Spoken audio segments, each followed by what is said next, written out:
Hello everyone, Anne here, the little Frenchie in Big Texas. Welcome to my channel. So this will be a short video. I want to show you a very cool trick we learned at NASA the other day when we were visiting, how to make clouds. It got all the kids to wow at it, and it's very easy to do. All you need is one of these pressure bottle. Here you can increase the pressure with this and then open it to release. We added one of these little thermometer stick here. So if you see, the temperature is just over there, here in the house today. And we're gonna use some rubbing alcohol. Not much, just a few drops in the bottle. That is it. And honestly, it's a really good trick to teach kids the gas law, how pressure and volume relates to temperature. Something I wish my professors had shown me, because this is really good back in the day, instead of just a boring equation on the black wall. But let's add a tiny bit of this rubbing alcohol here in the bottle. And honestly, as I said, you don't need much here. So see, just a few drops. Then we close the bottle. And we are going to press here to, what are we doing? We are increasing the pressure, and given the volume doesn't change, what do you think will happen to the temperature? Is it gonna blow up? It should go up.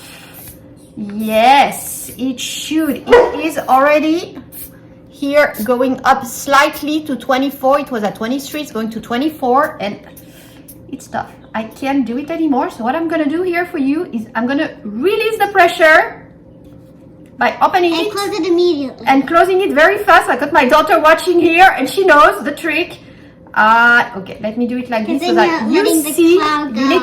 Yes, and you're gonna see the clouds. 1, 2, 3. Whoops. Oh, I pressed it too much. Okay, I need to have my good finger here. Oops. Go. Okay, yes, I closed it quick. Look at this. Look at that cloud. Now there's a tiny cloud inside the house. That's a tiny cloud inside the house. Isn't it cool, guys? Don't move it so much. Yeah. And you'll make it disappear. Temperature is back here to 23. So it went up and it went just back down when we released the pressure. See? Pretty cool trick, right? Thanks to NASA. So let me redo it again, very quick here for you. Just for you to see the temperature, because I think here it shows a lot better. See, it went up to 26 when I increased the pressure. And I can't really press it anymore. It's very hard. So let me do the trick again. Open it and close it really good, really fast, so that you get to see the clouds. Okay, how did I do it? Whoops. Okay, you heard the pop and you see the cloud. So how does this work? The scientific explanation behind it. So when the pressure is released, the temperature drops rapidly. The evaporated rubbing alcohol rushes to fill the void left by the air and condenses into tiny droplets. As more and more droplets merge with each other, they fall to the bottom of the like rain, and the cloud vanishes into a puddle. There you go. A cloud in a bottle. Hope you enjoyed. If you did, please hit the thumbs up and subscribe to the channel if you haven't done so. Thank you all for watching.